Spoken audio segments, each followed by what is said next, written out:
इस लेक्चर में हम सेक्शन 5.1 के कुछ टॉपिक्स को डिस्कस करेंगे। तो फर्स्ट ऑफ ऑल हम कंटीन्यूअस फंक्शंस की डेफिनेशन को देखते हैं। Let A is a subset of R. यहाँ पर हम ए सबसेट ऑफ आर ले रहे हैं। And let f is a function from A to R. यहाँ पर हम ए एक सबसेट ले रहे हैं आर का, और उस सेट पर हम एक फंक्शन एफ डिफाइन कर रहे हैं। And let C belongs to A. यहाँ पर जो सी है वो सेट ए से बिलोंग कर रहा है। F is continuous at c if given any epsilon greater than 0 there exist delta such that if x is any point of A satisfying x minus c का mod is less than delta, this implies f of x minus f of c का mod is less than epsilon. यहाँ पर हम delta epsilon definition को use कर रहे हैं function को कॉन्टिन्यूअस प्रूफ करने के लिए। यहाँ पर एक सी सेट ए से बिलोंग करता है, और हम ये कह रहे हैं कि अगर एप्सिलॉन ग्रेटर देन 0 के मुकाबले में अगर हमें एक डेल्टा मिल जाता है सच दैट अगर x आप कोई सा भी पॉइंट लेते हैं सेट ए का, देन x माइनस सी का mod is less than delta, this implies f of x minus f of c का mod is less than epsilon. अगर कोई फंक्शन इस डेफिनेशन को होल्ड कर जाता है then this function is called continuous, otherwise this function is called discontinuous at c. देखिए यहाँ पे स्टूडेंट्स जो डेल्टा होता है और एप्सिलॉन होता है, डेल्टा आपका एक्स एक्सिस पर लाई करता है और जो एप्सिलॉन होता है वो आपका वाई एक्सिस पर लाई करता है। जैसे कि आप इस फिगर में देख सकते हैं, जो ये वाला डिस्टेंस है स्टूडेंट्स, इसको आप समझ लें हमारे पास है ये एप्सिलॉन है, सॉरी डेल्टा। इसको आप क्या समझ लें, डेल्टा। ये आपके पास जो भी डिस्टेंस है वो आपके पास क्या है, सपोज करें वो आपके पास डेल्टा है। तो इस डेल्टा के अकॉर्डिंग आपका वाई एक्सिस पर क्या होता है, एक एप्सिलॉन नंबर जो होता है। ये जो डेल्टा और एप्सिलॉन नंबर्स हैं ये दोनों बहुत ही स्मॉल नंबर्स होते हैं। तो यहाँ पर फिगर में हमने थोड़ा सा इसको बड़ा करके दिखाया ताकि आपको इस चीज़ का आइडिया हो सके। और जो एप्सिलॉन होता है वो स्टूडेंट्स वाई एक्सिस पर लाई करता है। तो अगर कोई फंक्शन इस डेफिनेशन को होल्ड कर रहे हैं, this implies this function is called continuous, otherwise वो फंक्शन क्या होगा, डिसकॉन्टिन्यूअस होगा। तो आई होप आपको स्टूडेंट्स ये डेफिनेशन ऑलरेडी आप थर्ड चैप्टर में स्टडी कर चुके हैं। तो नेक्स्ट देखते हैं थ्योरम 5.12। तो इस थ्योरम में हम स्टूडेंट्स नेबरहुड का जिक्र करेंगे, यानी बात वही होगी कंटिन्यूअस की, लेकिन इन टर्म्स ऑफ नेबरहुड होगी। A function f is from a to r is continuous at c belongs to a if and only if given any epsilon neighborhood of f of c। देखिए students, ये आपके पास क्या है, ये कोई c point था और ये हमारे पास कोई f of x फंक्शन है। ये आपने कोई फंक्शन डिफाइन किया है f of x, और ये हमारे पास जो पॉइंट है ये आपके पास क्या है, एफ ऑफ सी है। यानी अगर आपके पास ये सी पॉइंट है एक्स एक्सिस पर, तो अगर देखें इस फंक्शन को, तो फंक्शन का कौन सा ये पॉइंट बनेगा, ये बनेगा एफ ऑफ सी।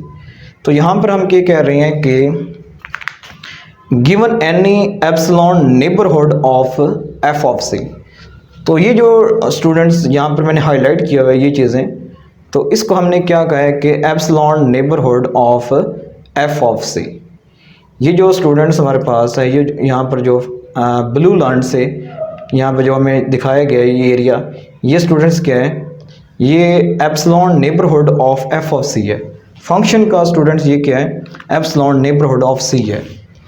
तो अगर हमें कोई epsilon neighbourhood of c given हो, then there exist delta neighbourhood of c, यानी epsilon neighbourhood of f of c के अकॉर्डिंग आपका डेल्टा नेबरहुड ऑफ सी भी एग्जिस्ट करना चाहिए। जैसे कि फंक्शन का नेबरहुड यानी जो एप्सिलॉन नेबरहुड है वो अगर एग्जिस्ट कर रहा है, तो उसके मुकाबले में हमारे पास एक्स एक्सिस पर पॉइंट सी का भी डेल्टा नेबरहुड एग्जिस्ट करना चाहिए।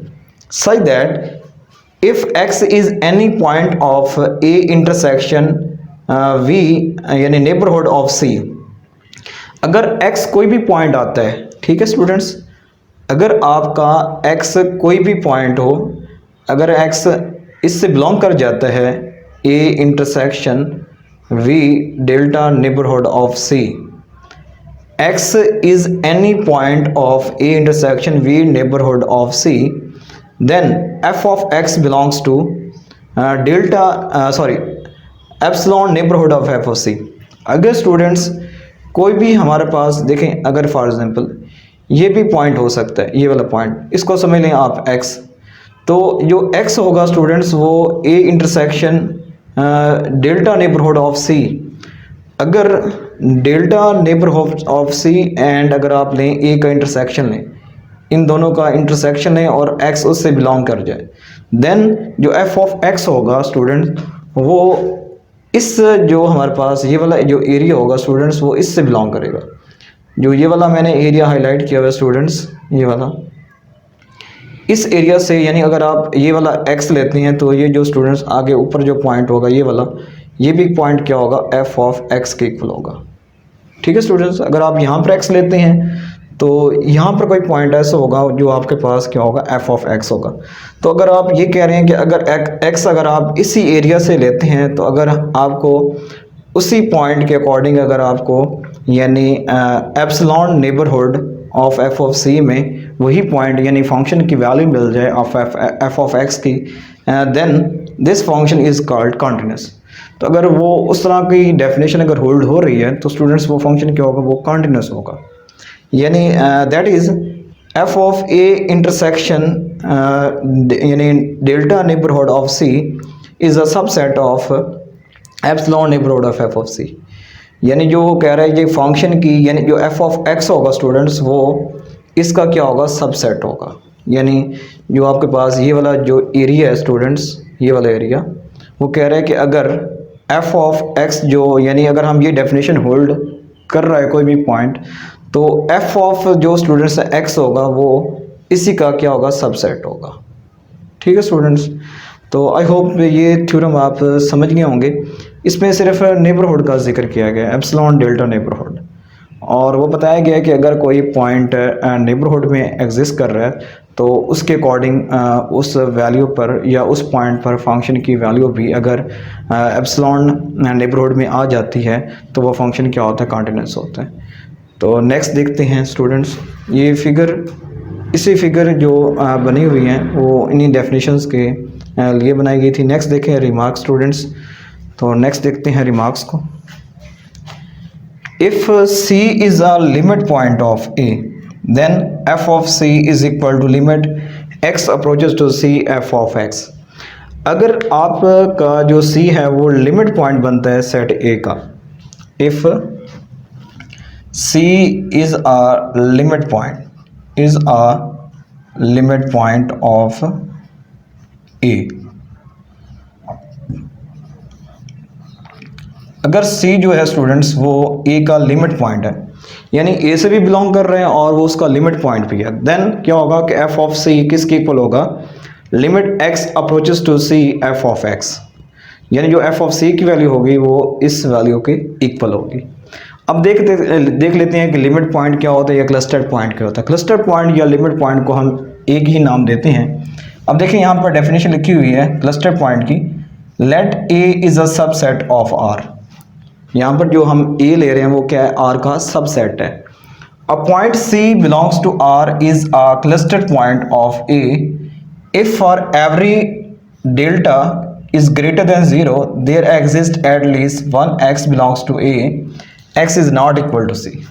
यानी अगर स्टूडेंट्स हम कहते हैं कि जो C है वो बिलोंग किससे कर रहा है, R से, वो A का लिमिट पॉइंट या क्लस्टर पॉइंट कब बनेगा, अगर आपके पास यानी कोई भी डेल्टा ग्रेटर देन 0 गिवन हो तो उसके अकॉर्डिंग एट लीस्ट एक आपके पास x A से बिलोंग करना चाहिए।